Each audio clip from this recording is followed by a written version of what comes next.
remember, and prepare. So let's start with the respond phase. The earthquake happens, we have to do something about it, respond to it. What did we do? We launched something called Person Finder. When the earthquake happens, tsunami happens, everybody's looking for their friends, their loved ones, their families. People are trying to find people. So we launched this very simple interface. I'm looking for someone, I have information about someone, and people can put database in here or search for people. Lessons learned, speed is very important. People will be immediately starting to find people, right? They won't wait. The greatest thing about this Japan instance was that we launched Person Finder 2 hours after the earthquake happened. Now, if you think about that, there was shaking in Tokyo too. So our engineers were starting to code and launch this Person Finder while they were shaking because they wanted to help people with information. Speed is very important. The other thing we learned is that not everybody is going to be online, right? What was actually happening was in these evacuation centers, they had these paper with handwritten analog way of where people are. So you can't really imagine like everybody's gonna be online. Everybody's gonna be searching online. But what we work with is online stuff, right? So how do we cross these bridges? What we did in this case was we had a lot of people on the routes take pictures of these handwritten names with their camera phones and upload it to the photo sharing site called Picasa. And a lot of people who were not on the routes, who had the internet, started to transcribe it. Because they had the internet, they had the time, they had the computers. The people on the routes who were affected by the earthquake and tsunami, they can't do that. But what we were able to do was have a lot of troop of developers or people who are online help. And initially we were not sure if we can actually do this without spamming or bad effects happening. We have to do it, right? We can't just have Google engineers transcribing forever. There's a lot of data. So what we did, we trusted the people, and there was like no case that was actually having troubles. We had 10,000 photos, 5,000 volunteers helped to transcribe these, and 670,000 records. Like, that's a lot. And this was done because we trusted the users. The migration of data is also important. Actually, what happened was the police had people's data, the news agency has people's data, local governments had all these data, and from the user standpoint, you can't really search on all these databases, right? You want to search in one place and get all the data from all these different databases. So what we did was we tapped into all these different people and got the data into Person Finder so that the users who wanted to search for people can just go to Person Finder and go all these databases. So that is very important, data migration. After the immediate response is done, we think about rebuilding the economy, rebuilding the society. You know, earthquake and tsunami actually made the town that they were living in a disaster phase. And a lot of people lost their jobs, lost their factories, so we have to rebuild the economy. In this phase, we started helping people get online because in Tohoku area, people were not tech savvy, so they didn't have websites, they didn't have e-commerce sites, they were not using internet that much before the disaster. So what we started to, this is like a workshop that people can make websites of their company so that they can have online presence or start e-commerce and sell their products online so that they can have a broader reach and rebuild the economy. So this project is called Innovation Tohoku. The next thing we thought about was creating future industry. Because what happened was, when I talked with the young people, they lost their family, they lost their houses, their parents lost their factories, or agriculture was gone because of the salt water. So their parents lost their industry. And the younger people were thinking, so what are we going to do in the future? If I live in this hometown, I might not be having any work. So do I have to leave and go to Tokyo, or is there another way that we can live in our hometown? So what we started to do is something called Tohoku Tech Dojo. We gathered the younger generation and started helping them to learn how to make apps, how to develop. So these children started to learn how to make apps and put it on the Google Play Store. And some of them, selling, some of them are free. But they started to see this as a next generation of industry that could be present in this Tohoku area. So that's the rebuild part. The third part is remember. Human beings are very easy to forget about the tragedy. And one of the things that people were saying was, all around in Tohoku, they still have a lot of problems. But people far away like Tokyo, people are forgetting. So we need to find a way for people to remember what had happened. Also, what was the state of the places before the disaster. So we built a website called Memories for the Future. People can upload their photos, their videos before the earthquake, after the earthquake, so that we can remember. But one of the features of Memories of the Future is called Google Street View. Maybe many of you have used Google Street View in the past, but for this specific case, we had the same place, Google Street View, before the tsunami, so the buildings are intact. 4 months after, so you have all these rubbishes and the windows are all torn down. And this is 2013, 2 years after everything was gone. So when you think about it, you come to the same place in 2013, and you don't see anything. You'll easily forget that there was this building, this school existing in this place, and people do not want you to forget it.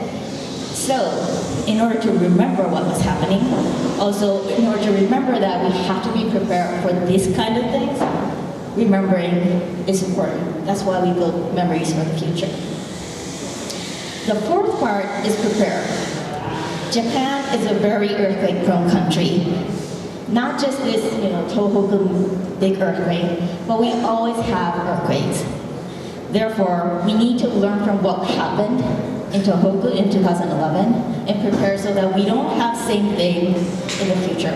Now, we can't stop human natural disasters. We can't stop earthquakes from happening.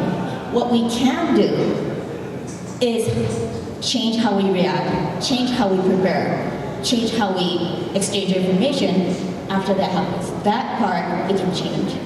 So the project that we started is called Project 311. 311 is from the March 11th, the earthquake date. Great East Japan Earthquake Big Data Workshop. So what we did was we had a lot of people, companies, organizations provide data basically from 1 week after the earthquake happened. So Twitter gave us all the Japanese tweets of 1 week. Honda, Datacom, newspaper, media, all these companies collaborated to give us data. And the actual data that was provided is these, some of them I probably should explain. So the first one, travel roads data, is from Honda, which is a car manufacturer. What they did was they actually had the GPS data, right, where the cars are. This is very important because when tsunami hit the Tohoku area, a lot of roads were undrivable because of the rubbish or they were actually blocked. So getting the GPS data of where the cars were driving gives you an idea when you go and help people, this road is drivable, or we have to go that way. Like you'll know in advance where it's drivable. So that data was provided by Honda. Real-time population estimation. This was provided by a company called Datacom. Basically, when you have a mobile phone, you assume that human beings are right there. You can't count people, like how many people are in this room, without counting in that area. But what we can do is count where the mobile phones were when. So this real-time population estimation data was provided based on where the mobile phones were. People were probably there. That's why they say estimation. And then there's the real-world operation information, newspaper articles, transcripts from the TV broadcast, tweets. So these are the data that we provided to the developers and hackers, researchers, even bureaucrats were there, and journalists. So they started analyzing, researching data so that they can figure out what we can learn from this 2011 earthquake and how we can prepare for the next disaster to come. We had more than 50 projects, so I can't explain about everything here today, but I'll just give you 2 examples of what happened. Project Hayano was initiated by a university professor called Mr. Hayano. Actually, I need to step back and explain about the radiation. So, Professor Hayano wanted to understand how the iodine was affecting people. Now, one thing that you have to know first is that iodine's half-life is only 8 days. So after 8 days pass, it's really hard to know how much radiation, the iodine radiation, people are getting. If you imagine, after 8 days of the nuclear power plant accident, everybody was in panic. And there was nobody testing people how much iodine they were getting. So there was actually absolutely no way that we can get the accurate data. So what Professor Hayano wanted to do is get all the simulations, so these are the simulations of where the radiation was, and try to mash up with the population data that I mentioned, where the mobile phones were, and figure out how many younger generation were getting exposed to iodine at this time. The purpose of this project was that when these younger people grow up and get cancer, they do not have to prove the causal relationship between the nuclear power plant accident and cancer. Right now, if we don't have a bill like that, they have to prove it. And he wanted to stop this. So he's working on this bill to pass based on the data that he was gathering. The next example is media coverage map. This was a project from Professor Watanabe. We had data from news and TV stations, so we knew what mass media was covering what. On the other hand, we had the data of what social media people were talking, tweeting, or Weather News had local news reporters who were basically normal citizens like us. So what he did was, these bigger red dots are what the mass media was covering, and the smaller dots were what the social media was covering. So what he was trying to figure out is what is the gap of the mass media and social media. What was the mass media lacking to report? What should we know from these disasters? How can we fix the mass media? How they report. So this was the second example. So the project attendees were asked to think about what they can do as an action item after they analyze data. Not just like, be happy, you have the data, okay, we figure out whatever. But we ask every single team to have an action item so that they can prepare for the next disaster. This big data workshop actually reminded us of the importance of open data a lot, but even before that, we figured out about, we learned about a lot about open data and the importance because of this earthquake and tsunami and nuclear power plant accident. This is one example. So this is, from here, this is not a Google thing. This is what the Japanese government showed as a after nuclear power plant accident. So this center dot is Fukushima nuclear power plant. What they said, what the government said, was this area is dangerous, you need to evacuate. And the bigger circle, this area is, alerting area. Basically, it's a, circle. And if you're far, you're safe. If you're close, it's not safe. That is not what actually happens. This is a simulation by SPEEDY that the Japanese government had. Granted, SPEEDY's data is not perfect, it has a lot of flaws. But it was one kind of data, that's one point. And two, the Japanese government didn't open this data until April to the general public. They didn't know this data, so that's point two. Anyways, getting back to the SPEEDY data, you can see that the way radiation spreads is not in a circle, like radius. It depends on the landscape. It depends on the weather speed. It depends on the weather direction. There's so many things that would affect the radiation. Now, time is sensitive too. So this is from August 31st, 11 p.m. This is a screenshot. You can see the radiation right here. And 1 hour later, it's bigger, right? 1 hour later, it's like that. So the way radiation affects people changes all the time. So it's not like, if you have a circle, you bar, it's okay. That is not true. But we need to have all these data in order to understand what's happening. And even if the data is there, it has to be useful. Making data useful is very important, and that's why the developers can help. And let's get into one of the examples that my friend, developer, started doing. So this application was Android and iPhone app, opened from Fukushima #1. The people in Fukushima who were living there did not have a lot of information. They didn't know how to access the radiation loads that the government had. So what he did was make an app and get all the weather data, wind data, nuclear power plant calculation data from different sources and put it all in this app so that people can watch it on map very easily. One of the problems of the data that the government had was it was PDF.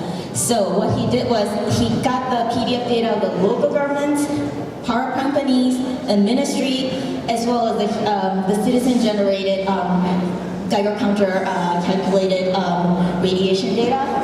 He put it in this engine and displayed it so that people don't have to go get the PDF from multiple sources. It's right there. And one of the quotes that I really can't forget coming from a citizen in Fukushima is that she said, I cannot go out of my house without looking at this app because I'm scared. And I need information. This is what's helping me. That's what developers like you can do in this situation. I'd love to see a lot of these examples.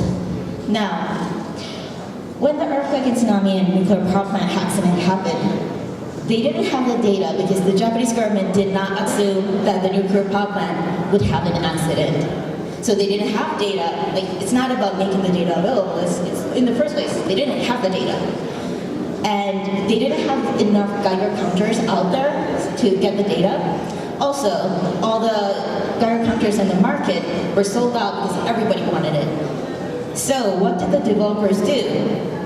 Make the data. Get the data on their own.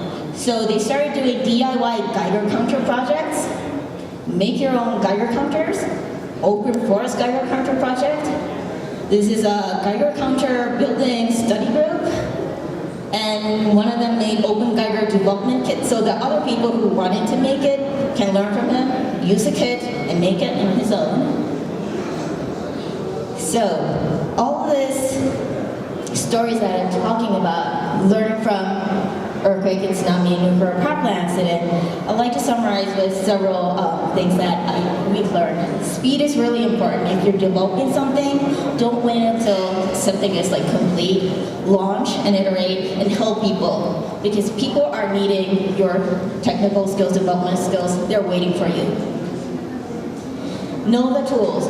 One of the sad things that happened to me was that one of the ministry person contacted me and said, so all the hospitals in Tohoku is sending them the spreadsheets every day, and the mailbox has limitations, so he has to delete all the emails, the attachments from the mailbox, and download it, copy it to another spreadsheet, and then get the next one. Like, he was doing this all the time. I told him there's something called Google Spreadsheet. People can just get the data up there, it's free, and you don't have to download it, you don't have to copy paste it, you don't even have to delete it. So knowing the tool is really important. And for you developers, knowing the powerful tool, not just Google Docs, but knowing the powerful tools is really important. And I think before my talk, there was a talk about the Google App Engine. That's a very powerful tool. And I don't know if anybody knows, but we're actually giving $1,000 US App Engine credit and $1,000 US Compute Engine credit. Who wants to use Compute Engine or App Engine? Okay, and who wants $2,000 worth of something to start up? So this is a URL, and this is a promotion code, and I actually have it written right here. If you want to have the cards, please take it. But it's a powerful tool that you can use, and we have credit for you, so use it. Sharing is really important. Now, when you're building application services, in some cases, you want to be really original.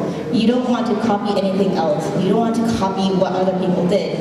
In these cases, when you're trying to help people rapidly, you need to move really quickly, and also you need to learn from what other people did, share what you did. Also, don't be afraid of copying what other people did, because you need to move quickly, move efficiently, copy other people, share it with each other. So sharing is very important.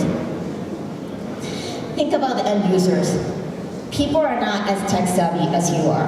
Like babies might be using it, or older people might be using it. Make it simple and think about the end users. Understand the needs. One of the saddest things that happened when we were doing the crisis response was we built things imagining that people would probably need it. That's not true, right? Like a lot of people didn't need some of the services that we were building. That's very sad. So talk with the people, talk with the end users, understand the needs, and build what is needed so that you can be more efficient. So my final words is that we would really love the developers to work on things that matter. I believe that technology can help make a better society, and developers can actually help make a better world. And you in this room can help the better world. And you might be asking like, oh, is this just in Japan? It's not. Like here in Mexico, you had the hurricane, big one. Right now, the biggest, the typhoon was approaching Philippines 2 days ago. And it's called Hayano Yolanda.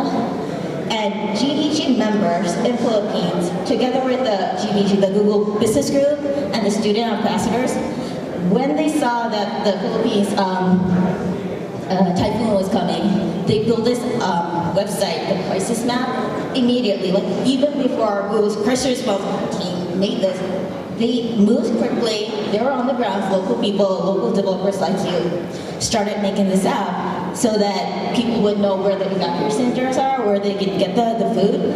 And this map, the crisis map, was so powerful that this is official Philippine government crisis response site. It was at the top, like the best position in their website, made by people like you, the GDGs. It was right on top. So that's what GDG people like you can do when disaster happened. This is another example of Person Finder. I explained about what we did in Japan. They did that for the Philippines crisis as well. And this is Project August. It was a collaborative disaster map. So people can just collaboratively put data in this. And this is another project called Project NOAA, Crisis Response Information Site. And also, Hack for Good is organized by a developer community called Geek List. And the Geek List hackers started this hackathon for helping the people in the Philippines hurricane. So this is just like started today, so today's Saturday, yes, today and tomorrow. Like when the disaster happened, they just like moved really quickly. It was like 2 days ago, right? And started helping people. And you may be thinking, is this just for disaster?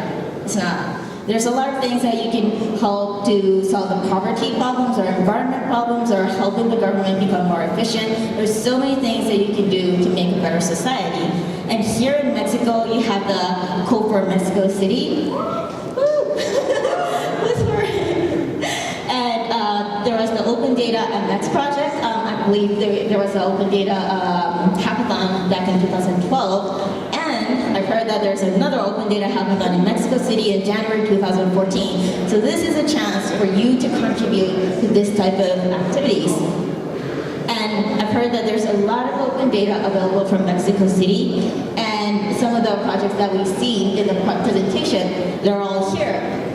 We all can use it. It's open data. And this is another one.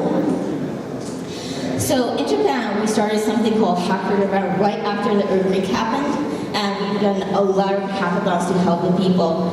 And we believe that, while Japan is recovering, it's really important that it's not a one-time thing. We should continue doing this type of things for a long time. Gracias. Thank you very much.